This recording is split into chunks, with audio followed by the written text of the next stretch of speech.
Welcome to my channel. Assalamualaikum warahmatullahi wabarakatuh. Halo Bapak Ibu Guru Penggerak, jumpa lagi dengan saya Masrurotul Ulfa, calon guru penggerak angkatan 7 dari SD Negeri 1 Palaan, Kabupaten Malang. Kali ini saya akan memaparkan tentang koneksi antar materi pada modul 2.3 yaitu kucing untuk supervisi akademik. Tujuan pembelajaran khusus adalah calon guru penggerak dapat menyimpulkan dan menjelaskan keterkaitan materi yang diperoleh dan membuat refleksi berdasarkan pemahaman yang dibangun selama modul 2 dalam berbagai media. Dan yang pertama adalah pemikiran reflektif saya terkait pengalaman belajar. Apa sih itu kucing? Coaching didefinisikan sebagai sebuah proses kolaborasi yang berfokus pada solusi, berorientasi pada hasil dan sistematis, di mana coach memfasilitasi peningkatan atas performa kerja, pengalaman hidup, pembelajaran diri, dan pertumbuhan pribadi dari coaching. Grant tahun 1999. Tujuan dari kucing adalah menuntun kucing menemukan ide-ide baru atau cara untuk mengatasi tantangan yang dihadapi atau mencapai tujuan yang dikehendaki.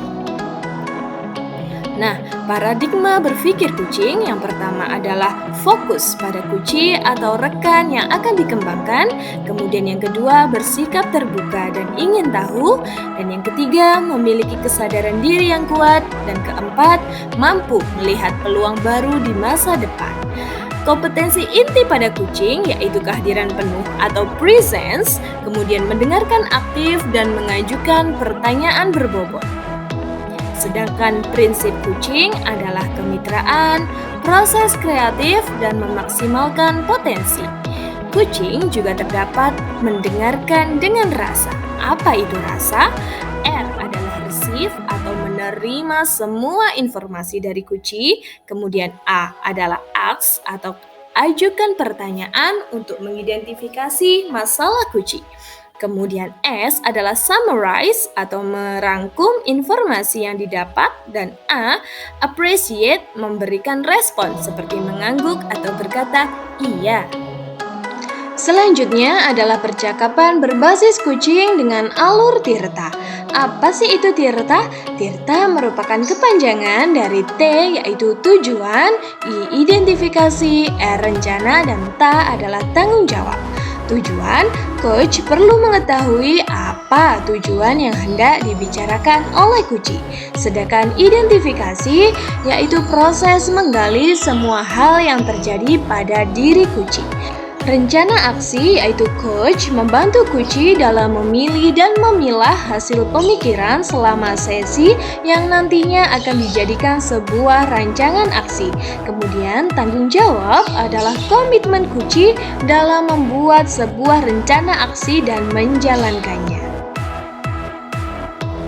Kemudian emosi-emosi yang saya rasakan terkait pengalaman belajar ada 4. Yang pertama yaitu saya merasa khawatir karena sebelum mengetahui isi materi dalam modul ini saya sedikit takut dan khawatir karena istilah kucing masih asing bagi saya dan saya takut tidak dapat memahaminya. Kemudian yang kedua, saya juga merasa antusias. Setelah mempelajari dalam eksplorasi konsep, saya mulai tertarik dan antusias dalam mendalami isi dari modul ini dan sangat seru untuk dipraktekkan. Kemudian yang ketiga, saya merasa senang karena saya mampu bersemangat dan mampu melakukan praktik kucing bersama rekan CGP dalam ruang kolaborasi dan demonstrasi kontekstual. Kemudian yang keempat, saya merasa optimis. Saya yakin akan diri saya mampu mengaplikasikan modul 2.3 ini di sekolah tempat saya mengajar. Nah, apa sih yang sudah baik berkaitan dengan keterlibatan diri dalam proses mengajar? Di sini yang sudah baik adalah terwujudnya kolaborasi dan komunikasi yang positif dengan rekan sesama CGP saat mempraktikkan proses kucing menggunakan alur tirta dan sesuai dengan prinsip kucing dalam ruang kolaborasi dan demonstrasi kontekstual, baik berperan sebagai coach, kucing, maupun sebagai observer.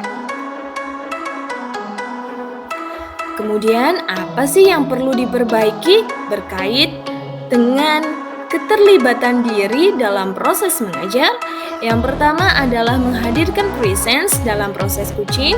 Kemudian yang kedua, yang perlu diperbaiki adalah kemampuan mengajukan pertanyaan berbobot dan mencari keyword atau kata kunci agar dapat menggali informasi permasalahan pada diri kunci sehingga dapat menemukan solusi atas permasalahan yang dihadapi. Keterkaitan terhadap kompetensi dan kematangan diri pribadi adalah setelah saya mempelajari modul 2.3 tentang coaching dalam supervisi akademik, kompetensi saya mulai berkembang ditandai dengan mampu mempraktikkan proses coaching menggunakan alur tirta, baik sebagai coach, coachee, maupun observer.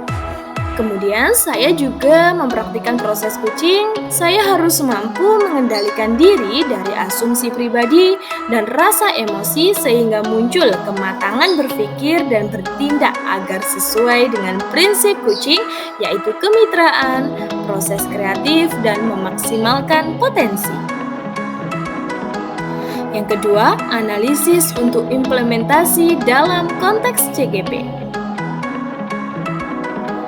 Yang pertama adalah memunculkan pertanyaan kritis yang berhubungan dengan konsep materi dan menggalinya lebih jauh.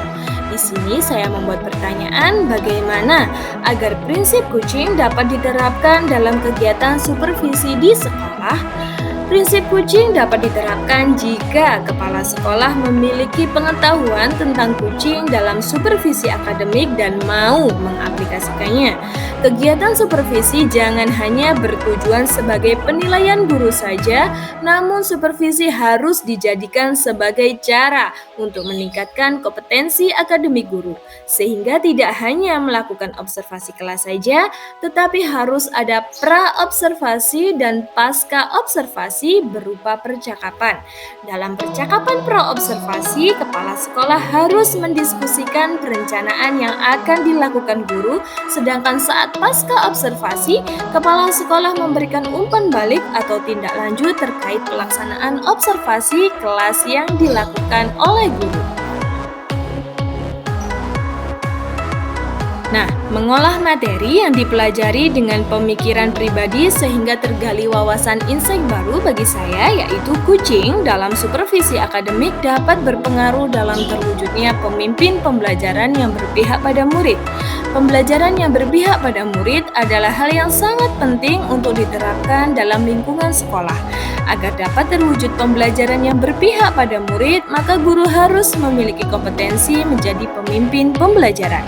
Pemimpin pembelajaran harus memahami perkembangan murid secara menyeluruh, tidak hanya aspek kognitif saja, namun juga memahami karakter sosial emosional murid. Dengan demikian, tujuan coaching dalam supervisi akademik mengembangkan kompetensi guru agar dapat meningkatkan kinerja dan terwujudnya pembelajaran yang berpihak pada murid.